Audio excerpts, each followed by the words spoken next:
오늘 우리에게 주시는 말씀은 요한일서 2장 15절에서 17절의 말씀입니다. 하나님의 말씀을 봉독합니다. 경청하여 주십시오. 이 세상이나 세상에 있는 것들을 사랑하지 말라. 누구든지 세상을 사랑하면 아버지의 사랑이 그 안에 있지 아니하니 이는 세상에 있는 모든 것이 육신의 정욕과 안목의 정욕과 이생의 자랑이니 다 아버지께로부터 온 것이 아니요 세상으로부터 온 것이라. 이 세상도 그 정욕도 지나가되 오직 하나님의 뜻을 행하는 자는 영원히 거하느니라. 아멘. 이 말씀으로 함께 은혜를 나누겠습니다. 먼저 기도하겠습니다. 하나님 아버지, 주님께서 저희를 사랑하여 주시고 오늘도 변함없이 주님의 말씀 앞에 저희가 서게 하시니 참으로 감사합니다. 이 시간 세상에 속한 모든 것들을 십자가 앞에 내어놓고 오직 주님의 임재와 주님의 영광을 구하오니 말씀으로 임하여 주셔서 우리의 연약한 부분들을 온전히 새롭게 하시고 또한 하나님과 함께 주님과 함께 새 날을 새 길을 열어가는 복된 시간 되게 하여 주옵소서. 말씀을 전하는 자나 듣는 자가 성령 안에서 하나 되게 하옵시고 부족한 사람의 죄와 허물은 십자가 보혈로 덮어주옵시고 오직 주님의 말씀만이 선포되어지고 들려지는 시간 되게 하여 주옵소서. 모든 것을 감사드리오며 예수님의 이름으로 기도드립니다. 아멘. 15세기 위대한 정복자 메흐메드 2세는 19세에 극적으로 오스만 제국의 술탄이 되었습니다. 그리고 그가 제일 먼저 한 일은 비잔틴 제국의 수도였던 콘스탄티노플, 오늘날에는 이스탄불이라고 부르지요. 이 콘스탄티노플을 정복합니다. 이때 메흐메드 2세는요 이렇게 말을 했습니다. 나는 이곳에서 한 마리의 소가죽보다 더 넓은 토지를 가지지 않겠노라. 한 마리의 소가죽만큼만 땅을 가지겠다라고 말을 했습니다. 한 마리의 소가죽 넓이가 얼마이겠습니까? 죽으면 누울 땅 한 평 정도를 말하나 보다라고 여길 수 있는데요. 이 메흐메드 2세는 그의 재상과 2명의 장군을 시켜서 성을 건설하게 합니다. 그게 루멜리 히사르라고 하는 성인데요. 이 성의 넓이가 그가 말하는 바로 소가죽 한 장입니다. 총 면적이 32,000제곱미터라고 하거든요. 남북으로 250m, 동서로 130m, 2만 명이 4개월 동안 축조한 성이 되겠습니다. 어마어마하지 않습니까? 소 한 마리 소의 이 가죽 넓이라고 하기에는 너무나도 넓어 보입니다. 그런데요, 이 소 한 마리의 가죽을 가느다란 줄로 만들어 가지고는 그걸로 이렇게 쭉 경계를 정하고 거기에다가 요새를 건설했다는 겁니다. 이 역사를 보면 이와 비슷한 이야기가 몇 차례 등장합니다. 인간의 탐욕을 가늠할 수 있는 이야기라 할 수 있습니다. 오늘 하나님께서는 분명하게 우리에게 말씀하십니다. 이 세상이나 세상에 있는 것들을 사랑하지 말라. 이 세상이나 세상에 있는 것들을 사랑하게 되면 세 가지 현상이 나타나는데요. 바로 육신의 정욕, 안목의 정욕, 이생의 자랑이 넘칩니다.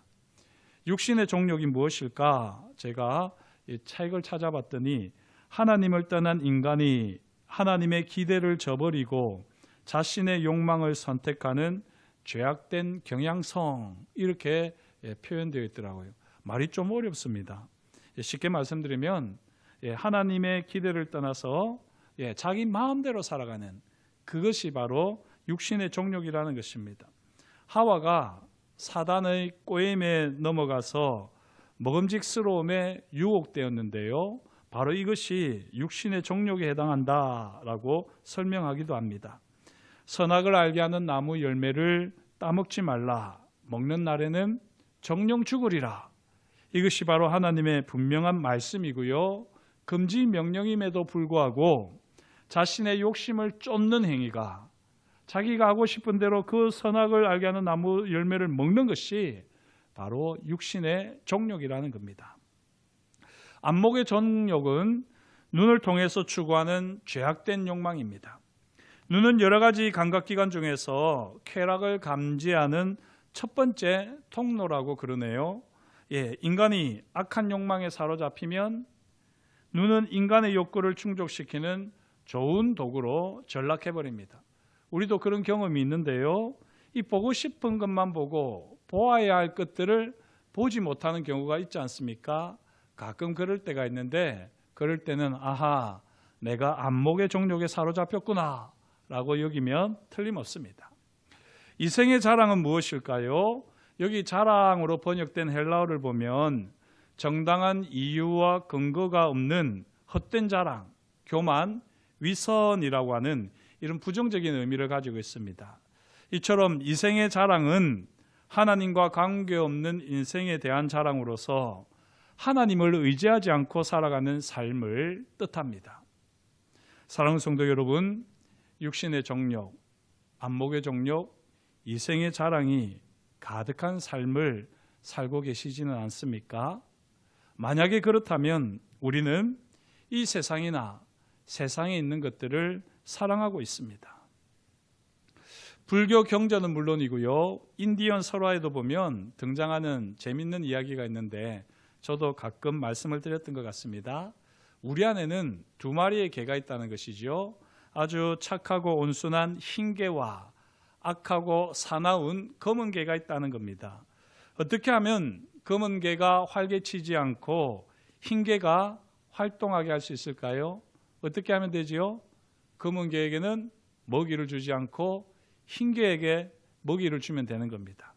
그러면 검은 개는 얌전하게 있고 흰 개가 왕성하게 활동을 한다라고 말을 합니다.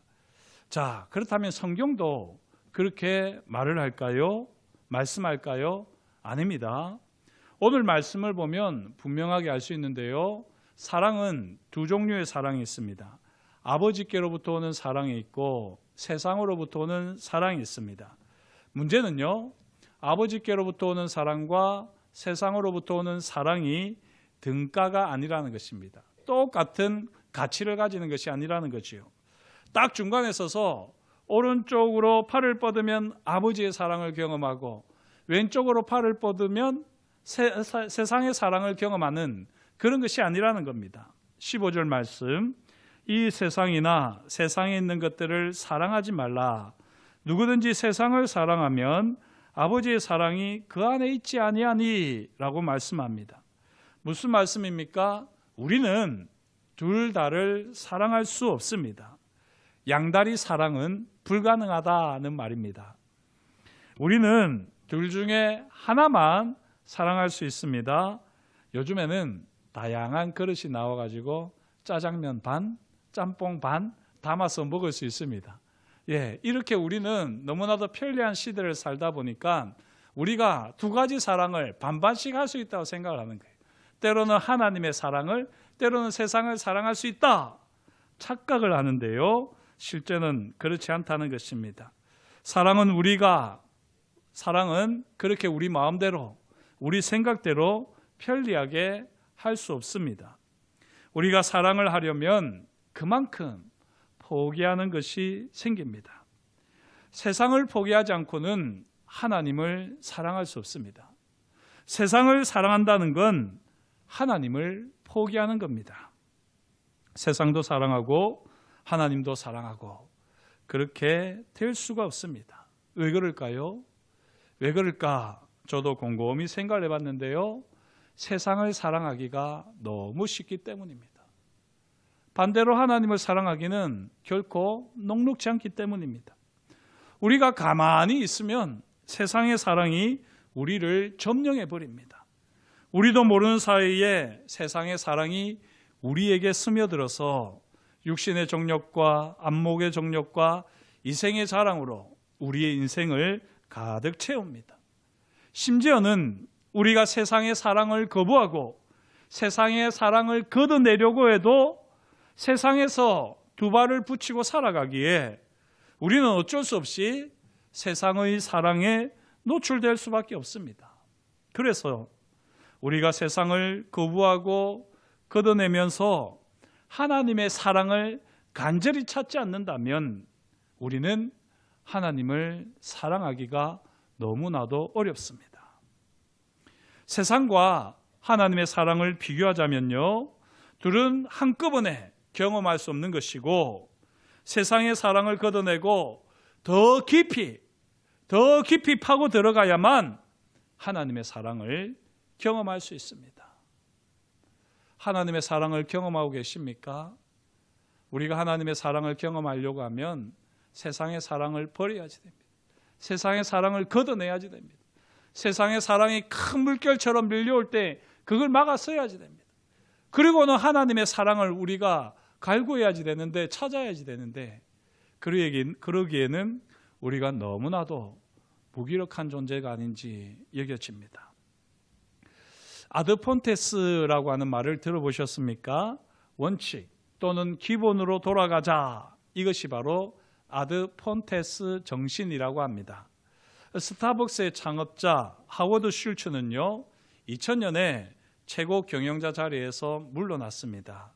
그런데 2007년에 스타벅스의 고객 증가율이 사상 최저치로 떨어지고요, 주가가 42%나 하락하는 등 총체적인 위기를 맞이하게 됩니다.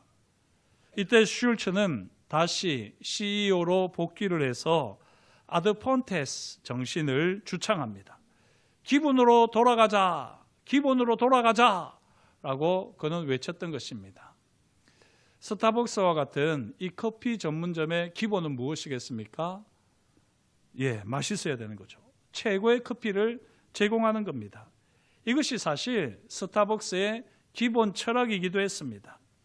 2007년 위기를 겪으면서 슐츠는 2008년 2월 26일 오후 5시 30분, 스타벅스에 있어서는 아주 중요한 전환점이 되었기 때문에 이렇게 탁 기억을 하고 있는 것입니다. 2008년 2월 26일 오후 5시 30분, 미국 전역에 있는 이 7,100개의 매장들이 다 일제히 한꺼번에 문을 닫습니다.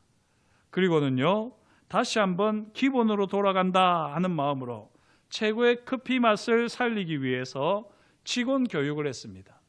이 3시간 동안 무려 66억 원의 손실이 발생했다고 합니다. 그러나 스타벅스는 이 기본으로 돌아간다라고 하는 이 강력한 메시지를 고객들에게 전달했겠지요. 아주 신선한 충격으로 다가왔습니다. 그리고 그해 10월에 10,000명의 매니저를 초대해가지고 330억 원을 들여서 리더십 컨퍼런스를 열었습니다. 자, 이처럼 기본으로 돌아가려고 하는 각고의 노력 끝에요, 2010년 11조 원이라고 하는 사상 최대의 매출을 올리면서 제2의 전성기를 맞았더랬습니다. 그런데 이 기본으로 돌아가자라고 하는 아드폰테스, 이게 어디서 나온 말인지는 아십니까? 이 아드폰테스라고 하는 것은요, 원래 16세기 종교개혁자들이 기독교 신앙의 변질을 개탄하면서 하나님의 말씀으로 신앙의 본질로 돌아가자라고 하는 취지로 주창했던 슬로건입니다. 시편 42편 1절 말씀, 하나님이여 사슴이 시냇물을 찾기에 갈급한 같이 내 영혼이 주를 찾기에 갈급하니이다. 여기 시냇물을 찾기에 라고 되어 있는 것이 라틴어 성경으로 보면 아드 폰테스 아쿠아룸, 이렇게 아쿠아룸 이렇게 되어 있습니다.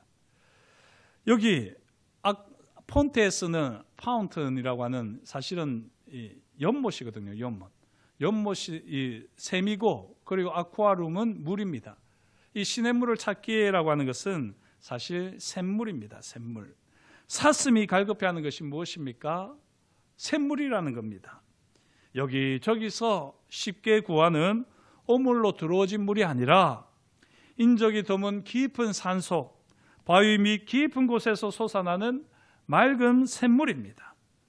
하나님이여 사슴이 맑고 깊은 샘물을 갈망하듯이 내 영혼이 주를 갈망하나이다.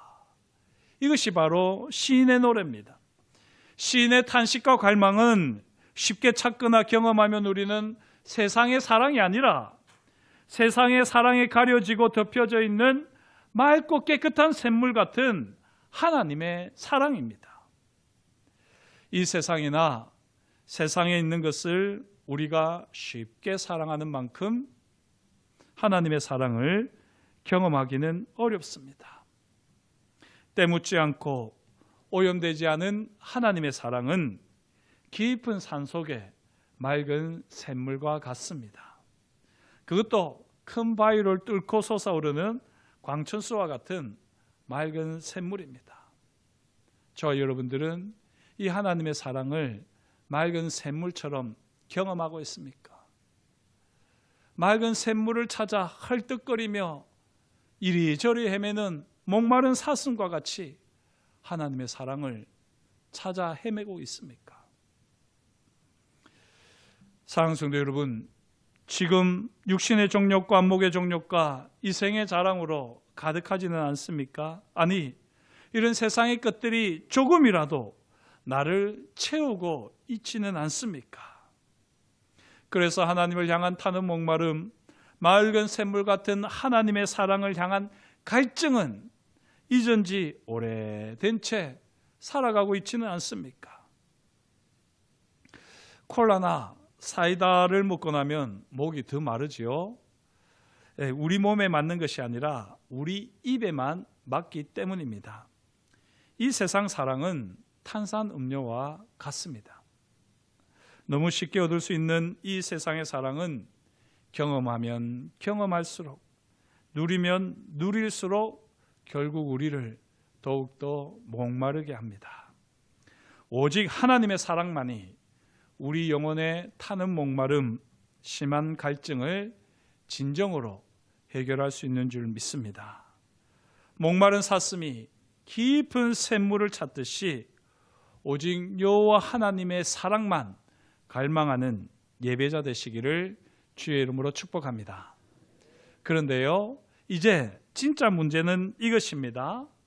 우리가 이 세상을 살면서 정말 육신의 정욕, 안목의 정욕, 이생의 자랑으로부터 자유로울 수 있는가 하는 겁니다. 오직 하나님만 사랑하면서 이 세상이나 세상의 것을 사랑하지 않을 수 있습니까? 육신의 정욕과 안목의 정욕과 이생의 자랑, 이것은요, 에덴 동산에서부터 시작되었던 겁니다.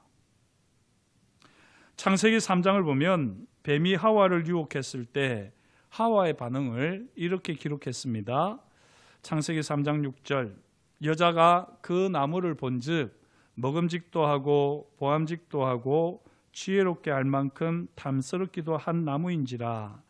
여자가 그 열매를 따먹고 자기와 함께 있는 남편에게도 주매 그도 먹은지라. 이 말씀을 자세히 보십시오.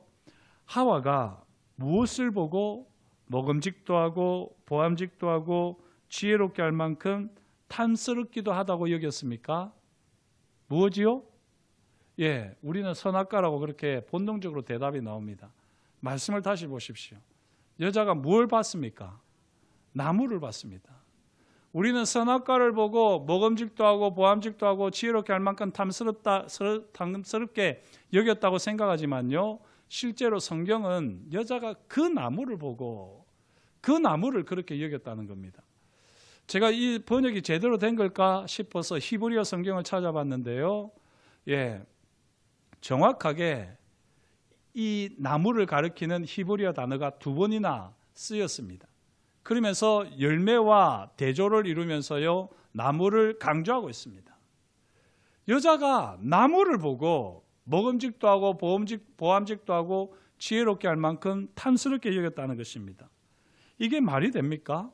나무를 보고, 열매가 아니라 나무를 보고 무슨 먹음직도 하고 보암직도 하고 지혜롭게 할 만큼 탐스럽게 여겼을까요? 사실 보암직은 할 만합니다. 멋진 나무를 보면 참 보기 좋다. 그리고 왠지 높이 굵은 멋진 나무를 보면 이 나무는 얼마나 오래되었을까라고 하면서 정말 뭔가 신령한 나무 같다 여겨지겠지만, 나무를 보고 참 맛있겠다 여기는 사람이 어디 있겠습니까? 그런데 나무를 보고 먹음직도 하고 보암직도 하고 지혜롭게 할 만큼 탐스럽게 여겼다는 것입니다. 나무를 바라보며 생기는 욕망이 있고요, 열매를 따먹고자 하는 욕망이 있습니다. 이 욕망은 다른 것입니다. 나무를 바라보며 생기는 욕망은요, 사실은 허상이 빚어내는 욕망이라는 것입니다. 열매를 따먹고 싶은 욕망은 이해가 가지만 나무를 보고서 가지는 이 욕망은 사실은 잘못된 욕망인 것이죠. 허상이 빚어내는 욕망일 뿐이라는 것입니다. 아름답기 때문에 욕망하는 것이 아니라 욕망하는 것은 모두 아름답다라고 하는 이런 표현이 있습니다. 제가 어디서 봤는지 기억은 나지 않습니다. 제가 지어낸 것 같지는 않거든요. 왜냐하면 저는 이런 말을 할 만한 실력이 못 되기 때문에 어디서 보기는 본 것 같은데 어디서 봤는지는 기억이 안 나는데 참 제대로 된 말인 것 같아요. 아름답기 때문에 욕망하는 것이 아니라요, 욕망하는 것은 모든 것이 아름답습니다. 왜냐하면 욕망은 허상을 만들어내기 때문입니다. 이 욕망에 사로잡히면 열매를 먹고자 하는 욕망이 없음에도 불구하고 허상이 빚어내는 욕망의 충동질을 따라서 그 충동질 때문에 결국 치명적인 욕망의 늪에 빠져버립니다. 기억하십시오. 나무를 바라보며 욕망이 생긴다고 열매를 따먹고자 하는 욕망까지 자연스럽게 생기는 것은 아닙니다. 그 사이에 허상이 빚어내는 욕망에 온갖 충동질이 있는데 그 충동질을 우리는 어떻게 하느냐에 따라서 실제로 이 욕망과 욕망에 사로잡히게 되는 것입니다. 나무를 바라보며 허상이 빚어내는 욕망이 생길 때 충분히 하나님의 약속의 말씀을 기억하고 하나님을 사랑하는 마음으로 욕망의 충동질을 피하며 열매를 따먹지 않을 수 있는 겁니다. 사랑하는 성도 여러분, 이 세상이라고 하는 나무는요, 먹음직도 하고 보암직도 하고 지혜롭게 할 만큼 탐스럽기도 한 욕망의 대상입니다. 이 세상이라고 하는 나무를 보면서 자연스럽게 욕망이 생깁니다.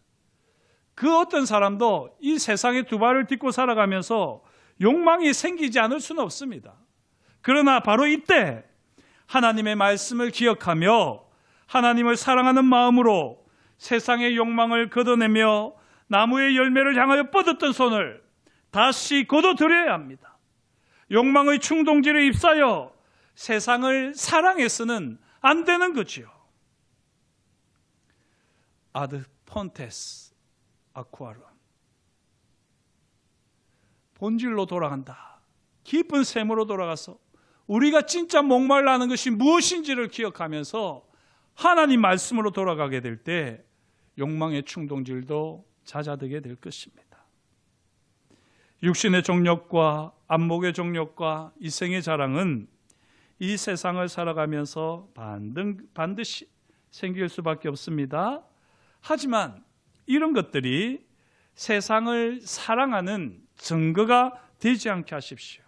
다만 아직도 하나님을 온전히 사랑하지 못하고 있구나라고 하는 증거로 삼으시는 지혜가 있으시기를 축복합니다. 하나님께서 에덴 동산에 왜 선악을 알게 하는 나무를 두셨을까요? 욕망의 충동질이 일어날 때마다 하나님의 명령을 기억하며 하나님을 더욱 갈망하도록 선악을 알게 하는 나무를 중앙에 두셨습니다. 왜 하나님께서 우리가 예수 믿으면 바로 천국으로 데려가지 않고 이 땅에 두실까요? 세상이라고 하는 나무를 바라보면서 그 나무를 바라보면서 생기는 온갖 충동, 욕망, 그 욕망의 충동질에 넘어가지 말고 하나님의 사랑으로 그 모든 것들로부터 유유자적하면서 하나님의 사랑을 다른 사람들에게 흘려보내라고 우리를 이 땅에 남겨두신 겁니다. 똑같은 것입니다. 하나님께서 선악을 알게 하는 나무를 에덴 동산에 두신 이유는 바로 이것입니다. 내 삶의 주인은 나다. 너를 주장하고 다스리는 것은 너의 욕망이 아니라 내게 일러준 나의 경고, 나의 명령이다. 내가 내 삶의 주인이다. 이 사실을 명확하게 마음에 새기도록 하나님께서는 에덴 동산에 선악을 알게 하는 나무를 두셨습니다. 에덴 동산과 같은, 에덴 동산에 있는 선악을 알게 하는 나무와 같은 것이 바로 이 세상입니다. 이 세상을 바라보면서 육신의 정욕과 안목의 정욕과 이생의 자랑이 스물스물 내 삶에 피어오를 때마다 우리는 어떻게 해야 될까요? 더 깊은 샘물을 찾아, 더 깊은 샘물을 찾아, 아드 폰테스 아쿠아룸, 헤매는 목마른 사슴처럼 타는 목마름으로 오직 하나님의 사랑을 갈망하며 하나님 앞에 예배자로 설 수 있기를 축복합니다. 기도하시겠습니다. 하나님 아버지, 오늘도 주님께서 우리에게 말씀하여 주시니 감사합니다. 우리의 삶의 자리를 돌아볼 때 우리의 삶이 얼마나 연약하고 부끄러운지요. 세상의 나무를 바라보며 우리 스스로 온갖 욕망을 불러일으키고 그 욕망의 충동질에 우리는 세상을 사랑하고 있는 것은 아닌지 우리 자신을 다시 한번 말씀 앞에서 돌아봅니다. 주님, 가만히 있으면 밀려오는 세상의 사랑으로 만족하지 않게 하시고 그 세상의 사랑을 거부하고 거절하고 걷어내고 더 깊은 곳에 있는 더 깊은 맑고 깨끗한 샘물, 하나님의 사랑을 갈망하며 찾아 헤매는 하나님의 사람들 되게 하여 주옵소서. 그렇게 우리가 다시 하나님의 말씀으로 아드폰테스 아쿠아룸으로 돌아가게 될 때에 하나님의 사랑을 온전히 경험하는 예배자가 되게 하실 것을 인하여 감사를 드려오며 예수님의 이름으로 기도드립니다. 아멘.